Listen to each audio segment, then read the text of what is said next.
یه بار دیگه. سلام. چطورین بچه‌ها؟ دوباره ما برگشتیم با یه ستایی ما با یه ویدیوی دیگه. امروز من میخوام از بچه‌ها سوال چالشی بپرسم. این هم استرس دارن ولی خواب میپرسن. اول از کی شروع کنم؟ از خانوما. خب مینا جون، چه ویژگی در پسرها باعث میشه بهشون جذب بشی؟ خیلی به چالش کشید. سخت شد. از نظر چی؟ شما هم در مورد دختر فکر کن. مادی یا معنوی؟ نه میخواستیم در مورد پسر فکر کنیم. والله العظیم you are gay. Don't say this to me. والله you are gay. با حق چیزی ببین هر دوتاش هر جوری دوست داری جواب بده، محدودیت نداره. ببین مثلا پسر که تحصیلاتش بالا باشه، های لول باشه، برام جذابه. خب بعد از نظر ظاهری هم مثلا پسری که موهای لخت مشکی داشته باشه برام جذابه. خب دیگه بس دیگه. قد بلند، قد متوسط، کوتاه یا اصلا قد مهم نیست واسه قد خیلی مهم نیست برام، ولی خیلی لاغر دوست ندارم. چاقی لاغر. چاقم نباشه ولی خیلی لاغرم نباشه. خیلی لاغر نباشه چون من خودم خیلی استعداد چاقی دارم. باید همیشه خیلی چاق برسم باشه. آقای سیدی شما چی؟ در مورد چی؟ چه ویژگی توی دخترها باعث میشه بهشون جذب؟ دختری که مثلا صورتش کیوت باشه. کیوت یعنی چی آقای سیدی؟ چهرهش با مزه است، آرومه ولی شیطونه. کلا تناوازه. بعد از لحاظ ظاهری که گفتم هم چهرهش آروم باشه ولی شیطونه. بعد لحاظ ظاهری خودم قدم بلند نیست، دختر قاعدتا قدش بلند نباشه. بعد از لحاظ اخلاقی دختری که قرقرو نباشه، خیلی سلام میاد. کلا اینو پیدا نمی‌کنه. نه قرقرو فرق میکنه. چند نوع دختری چند نوع قر داریم؟ چند نوع قرقرو. قر شماره یک. قر شما یک دائم به آسمون و زمین قر نداره. یه سری قر داریم ناز کردن، اون فرق. اون قر واسه هر کسی نیست، ولی قر اول دائم به مدیرش، به سرپرست، به همکارش، داداشش، پدر همه رو داریم. با تجربه حرف میزنه آقای سیدی. آقای سیدی نریم. آقا نمون خجالت کشید آقای سیدی. من ویدیو خداحافظی هم بددهن هم نباشه، از دختر بددهن واقعا بیزارم. سکینه آپارتی که به اون پیریه به من میگفت ریخته چقدر خوشگله. خیلی بدم. از لحاظ ظاهری هم دخترایی که لباس لخت گنده میپوشن مثل شیخ پرستان آرایش میکنن همین. لخت گنده یعنی چی آقای سیدی؟ لخت میپوشن خودشون که خلالندونن لباسشون اومده. من خیلی کیک دارم از کارت میزنم. بیا دیگه بریم سوال بعدی. سوال اول که آروم ما بردم. اولین ویژگی مینا توی پسر که تو رو جذبش میکنه، اولین ویژگی مثلا تو ظاهر ببینی جذب میشی. تو ظاهر ببینم. آره. گفتم تو سوال قبلی همون. نه اولین چیز که اولیش نگفتی، کلا گفتی. میتونه بوی عطر باشه مثلا طرف. آره. چرا؟ نمیدونستم چه دسته ظاهری تمام بنده چه یاد. آره بوی عطر. شما چی آقای سیدی؟ من جوابی نمیدم. نمیشه دیگه اومدی من کیوت باشه. همینه آفرین. کیوت باشه. خب داریم سوال بعدی. سوال داریم کوتاه خواهد داریم کوتاهی میکنه. خدا از همون نگذاره. اینم ملاک جذاب بودن یه دختر چیه؟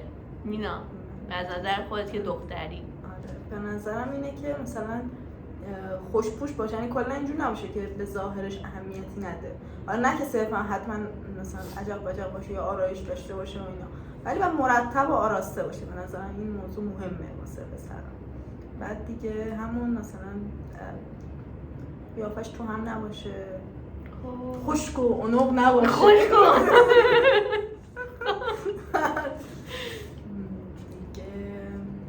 همون یه ذره لبندی هم باید داشته باشه. اسم کنم پسر از لبند بودن خوش میاد. خب آقای سیدی شما فکر میکنید در مورد ملاکی که جذاب بودن یه پسر چیه به نظرتون؟ به نظرم اول باید ورزشکار باشه، خوش اخلاق باشه، خسیس نباشه. از پسر خیلی بدم مامانی نباشه. از پسر مامانی خودم پسرم از پسر مامانی بدم میاد. خیلی به خانواده وابسته نباشه، یعنی دستش تو جیب خودش باشه، تو پای خودش باشه. همه تصمیماش زندگیشو خانواده‌اش نگیره. مثلا مهمترین خصیصه ها همین هستن. کسی که به خودش اهمیت نده، چه پسر باشه چه دختر، به طرف مقابلش هم اهمیت نمیده. این یه سوسماس داشت. سوسماس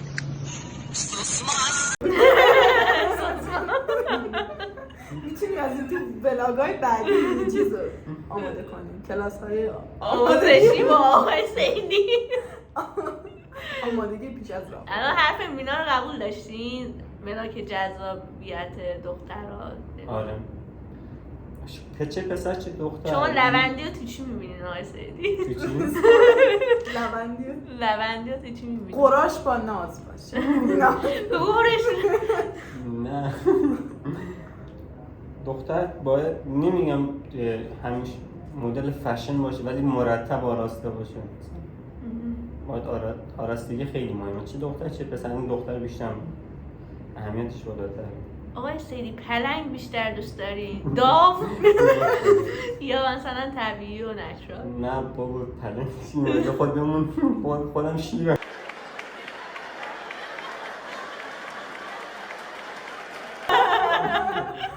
پلنگ چیه؟ نه هم نشرال. پول ها بده من سوال بپرسم. پول و تحصیلات براتون بودم. ملاکه تو دختر برای شما؟ پول که نه، باید تحصیلات برد. آدم چیزی رو باید در کسی ببینی خودش داشته باشه. توقع پول از کسی ندارم چون خودم دیگه من مشکل مالی ندارم چون مالی ندارم.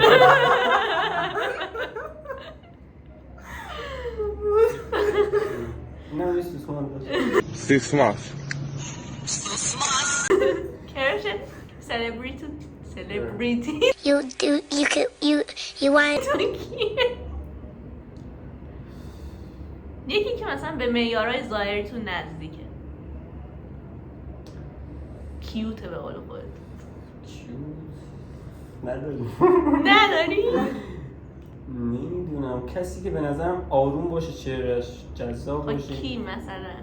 تو بازیگران دیبا زاهدی میشناسی؟ نه خیلی تو فیلم این بازیگر بکنم آقازاده نقشه که داشت چیز میخون آشو اینا شکلات میداد یا نه؟ نه نقشه به همون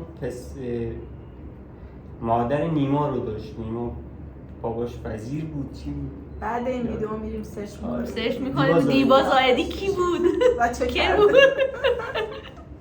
چه کرد. خب مینا تو چی؟ ببین من کلا از دوران نوجوانی هر موقع هر سریالی پخش میشد، هر برنامه تلویزیونی پخش شد، من رو مجری اون یا بازیگرای نقش اصلی اون کراش میزنم. یعنی الان 200 تا اینا داره.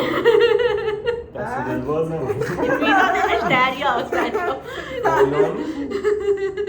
یه بار ترم این خاطر نمیخواستم بگم. یه بار ترم 2 به یکی از دوستام تو دانشگاه گفتم که من اگه مردم به کراشم بگو که من خیلی از تو خوشم اومد. گفت باشه مینا اگه تو مردی من 200 تا کارت چاپ میکنم و همشو بگم که تو تنها کراش مینا بودی. احسان علیخانی بوده وارده. بعد ولی خب حالا این با این چیزایی که معیارایی که گفتم حالا الان یه لحظه به ذهنم رسید. فکر کنم حساب نواب صفوی چیزایی که من گفتم رو داشت و خیلی مثل خود مغروره، خوشم نمیاد اونجوری ازش. کراش هم نبوده ولی خب فوت نکرد. ولی خب اون یه خواننده بود صفوی بود فوت کرد. اون بهنام صفوی این حسام اون خیلی کار است، مثلا بازیگر هست، وکیل هست. بچه‌ها 2 ویدیو دیگه واسهتون میگیم آروم. بعد نوازنده پیانو هست، ماشم لخته فکر کنم میشه. الان از اقیانوس هم گذشته. حالا همین الان به این نچستم که میتونم روی اینم کراش بزنم. خب دیگه سوال نداریم؟ من شما سوالی ندارم. ما از شما سوال بپرسیم. شما میدونم امروز چند بار گفتیم که به خدا دهن ما رو سرویس کنید، سابسکرایب کنید، زنگوله هم فعال کنید. بچه‌ها LCS یادتون نره. لایک، کامنت، سابسکرایب. اینو خودم هم نمیدونستم. اون خودم اختراع کردم. دیشب کلی فکر کردیم فقط گروه شما خلاق. نگاه به درآمدزایی از صبح رسید. دارن دون پیش‌بینی میکنن. هیچ کی کار نمی‌کنه. ما داریم زحمت میکشیم، تو نمیدونی چه بلای سر ما اومده.